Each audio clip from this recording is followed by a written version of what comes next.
abakozi benshi cyane mu Burundi bakora ata amategeko abagenga. Muca mwibaza muti none muri sendika y'abakozi ibyo babivuga kwiki?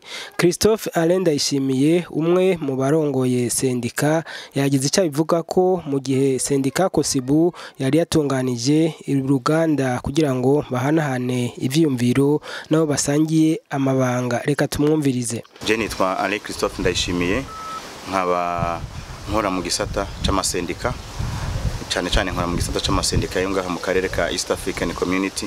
Nkorera ishira hamwe bita DTDA mu Congereza, mu majambo yose ni Danish Trade Union Development Agency. Mu Kirundi bishatse kuvuga yuko ni ishira hamwe ry'abantu muri Denmark, y'abakozi muri Denmark bajeje guteza imbere ibintu bijanye n'amasendika n'uburenganzira bw'abakozi kw'isi yose. Mugabo je ndabaserukira ngaha mu Burundi no mu Rwanda no muri EAC. Secteur informel mu Kirundi ni iki gisata twovuga abantu benshi bakunda kuvuga ngo kitagengwa n'amategeko azwi. Mugabo amategeko azwi babashaka kuvuga najya amategeko agenga iby'akazi. Bien sûr amategeko arahari akigenga nk'abamota barafite amategeko bagendera ko code de la route, barafise abandi barovyi barafite amategeko bagenderaho yo mu mazi. Twe amategeko tuvuga atabagenga azwi n'amategeko y'akazi, kubera abantu muri informel benshi usanga iyi code du travail y'u Burundi atama bijya bita ingingo zibarengera zirimo. Nico gituma kenshi tuvuga yuko ari gisata kitagengwa n'amategeko y'akazi azwi. Naho bona amategeko y'igihugu yo abagenga arazwi, ariko amategeko ajanye n'ivy'akazi azwi no bankakarorero abamotari, abataxivere, abarimi, abarovyi baje kwirangurira utuntu twa mu Dar es Salaam, abakomerce bato aya masoko yose mubona aha hose ku mabarara mubona utuntu twivyema badandaza amagi, impuzu kwa Siyoni hari kuri Kotebo, bijya byose mubona bidafise contrat, bidafise umushahara uzwi, bidafise uburenganzira umukozi agira ko nta konje, naho yovyara ari umumama yibarutse ntibamubwira bati turakuriha amezi 3 nk'uko itegeko ribivuga. Bijya byose nibyo bituma bavuga yuko atamategeko y'akazi azwi agenga ico gisata ca informel.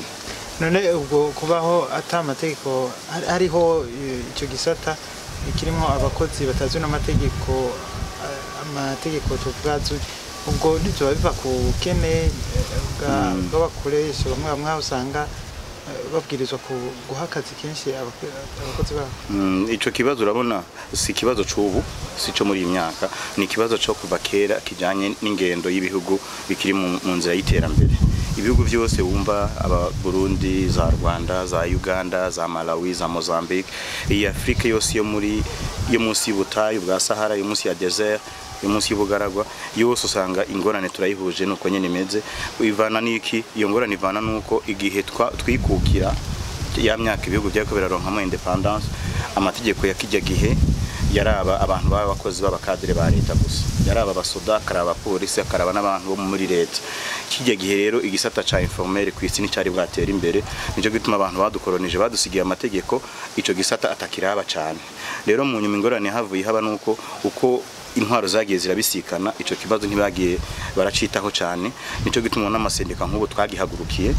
Bien sûr hari ibintu byinshi leta usanga ikora muri ico gisata, mugabo twe turafise ingendo twifuza yoba ikaba ingendo ya twese nk'igihugu, guhera muri leta hejuru kumanuka gushika ibyo munyagihugu nyene turiko turavugaho muri informel. Ntihaba utuntu tw'udutegeko twinshi turiyizore hirya no hino, dushaka ibe ingendo imwe yatwo kwita systematique.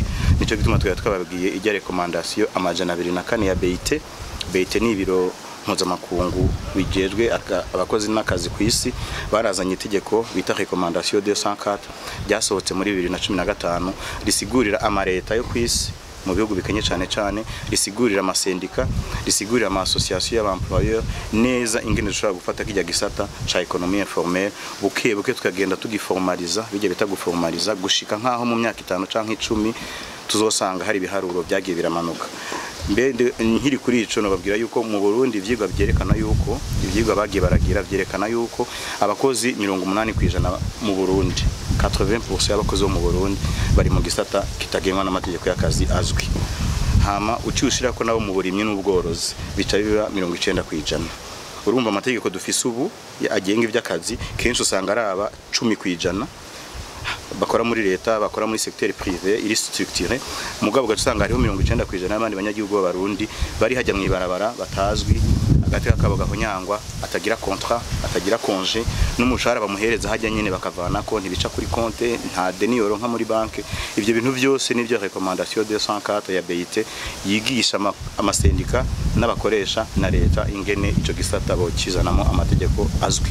Iyi code du travail nshasha y'u Burundi bariko baranegosiye ubu, abariko banegosia n'abakozi biciye muri Kosibu na za CSB, bigaca muri AEB, hama bigaca no muri leta. Code du travail y'ubu abasendikaliste n'abakoresha baragerageje gose ku buryo bazoshiramo ama provision, ama article amwe agenga ico gisata, cyane cyane ku bintu bijanye n'amakontra, ku bintu bijanye no kubariza agateka ka mu byo kubavuza bijya bya NSS. Bugiye NSS ikera nta mu privé yajamwo, hajamo abantu muri leta gusa no mu gisada no muri justice. Ubu rero amategeko mashasha turiko turasaba yuko leta yoshira mu ngiro n'amategeko yemerera umurundi wese abishoboye ko yoja muri NSS, ko yoja muri ONPR, aho zitari bakashinga izijanye nabo kugira akazi gatera imbere mu Burundi. Mwavuze ko ishingwa ry'amasendika ahanini ata leta ishira mu ruhara, mbega ubwo muri ko muraraba ubumenyi n'ubushobozi bw'abakozi bo mu Burundi barashobora kuja hamwe nk'abarimyi bagashinga iyo sendika?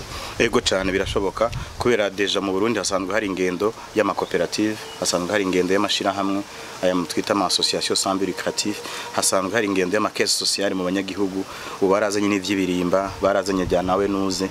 Rero abanyagihugu bajya twita ko arabo hasi baramaze gutahura neza akamaro k'amashira hamwe, akamaro ko kuja hamwe kugira bagire ijwi rimwe, kugira bagire inguvu.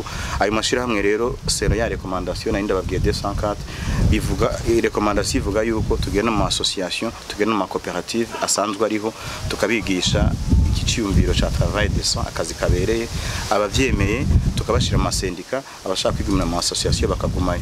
Rero ku kibazo warubaje uti mbe abanyagihugu turavye niveau yabo bazava babishobora ivyo bintu, nibo bazobishobora rero kubera basanzwe bari mu association n'ama cooperative.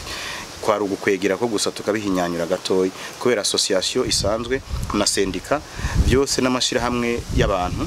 Mugabo sendika na association bitandukaniye mu buryo bw'uko association iharanira inyungu z'umunyagihugu ku giti ciwe nabo bari kumwe abataxi moto. Mugabo sendika iharanira inyungu z'abakozi muri rusangi ku buryo baca baronka ijwi.